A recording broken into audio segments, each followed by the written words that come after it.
US bases in Europe are on the highest alert for a decade. This key American and Polish supply hub, an hour from Ukraine, peppered with air defence.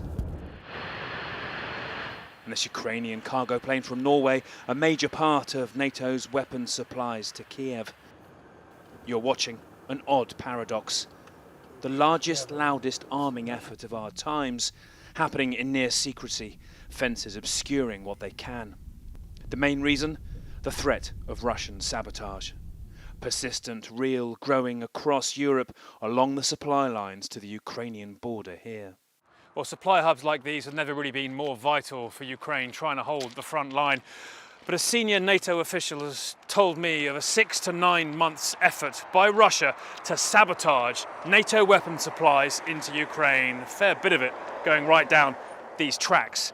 Now, they described it as something that is against, at times, the point of production, against those making the decisions, against the storage of the weapons, or even their actual delivery, saying the operation has been bold. It too is something in the shadows, with a huge potential for escalation. This is the moment first broadcast here. A vast saboteur operation in Poland gave itself away.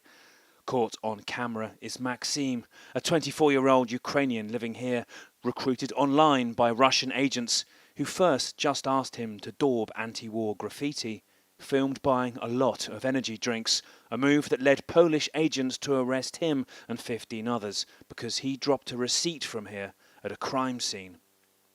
His Russian handler, Andrei, had begun asking for much more, positioning cameras, some here, overlooking these tracks to Ukraine, others where Poland trained Ukrainian troops, and for Maxim to commit arson. In all, it got him 6 years in jail. Amazing how the Russians just recruiting people straight off Telegram who find themselves here in maximum security. He gave our producer a rare interview inside. We could not record, so an actor is voicing his words. It was easy money. I needed money badly. I didn't think any of it could cause any harm. It seemed so insignificant. When Andrei told me to install cameras where Poles were training Ukrainian soldiers, that's when I knew it could be serious. It made me feel uneasy. That was when I decided I'd quit. But I never got a chance. I got arrested the next day.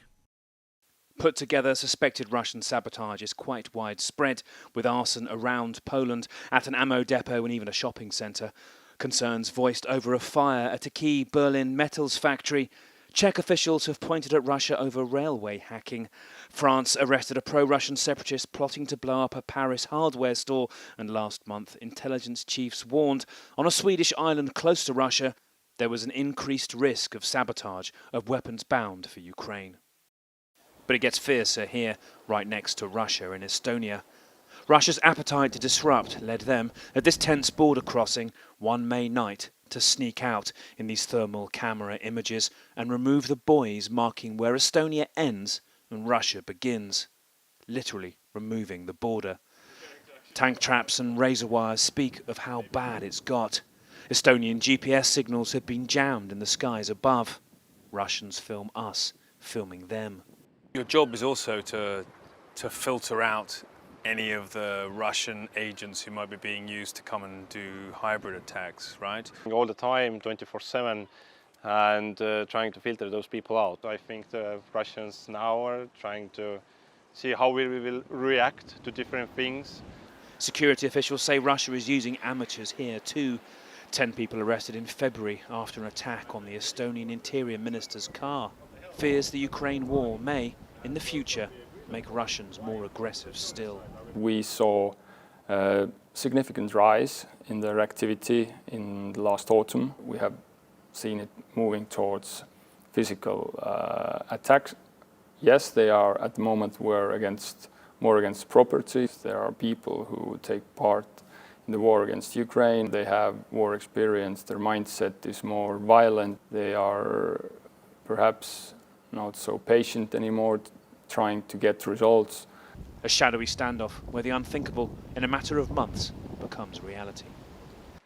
This is really the huge risk from the sabotage, these hybrid operations, that they're farmed out so often to local petty criminals who may not have total control over how far they go, may make mistakes, may cause casualties that were unintended, but essentially also too it calls into question exactly what level of command and control Vladimir Putin ultimately has on each one of these probes of NATO's defences that could ultimately, if they go too far, lead in a full-fledged NATO military response.